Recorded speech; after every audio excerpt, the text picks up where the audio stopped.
I was so struck by the strapline on the website. UFM Worldwide exists to support churches in making disciples of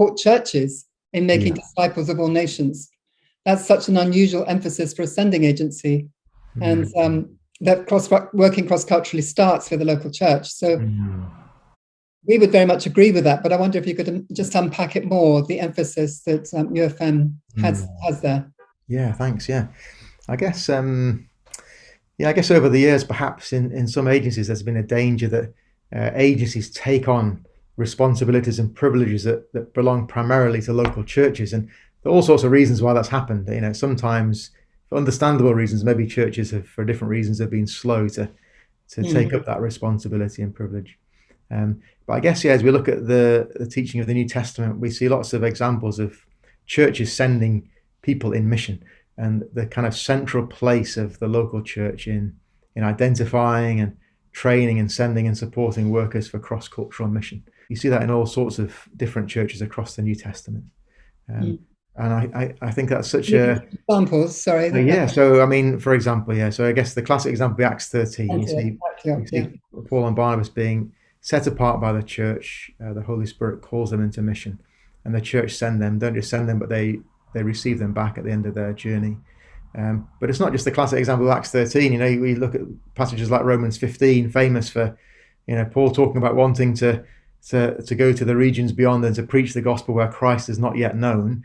Yet in that same chapter, Romans 15, there's a huge emphasis on Paul's great desire that the church in Rome would send him on his way there.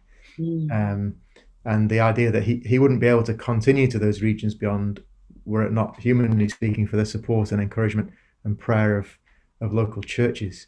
Go to places like 3 John, and there's that wonderful phrase about being sent in a manner worthy of the Lord, or in a manner that honors the Lord. And so you look at all those sorts of examples about the church's sending.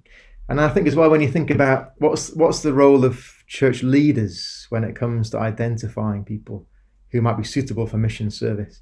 It's a bit of a caricature, but sometimes in mission world, there's a danger that someone keen about mission will meet with a mission rep who they don't know very well, really. And this wouldn't happen normally, but an extreme example, the rep could reel out, here are 5 examples of places you could go and serve on our teams with our organization.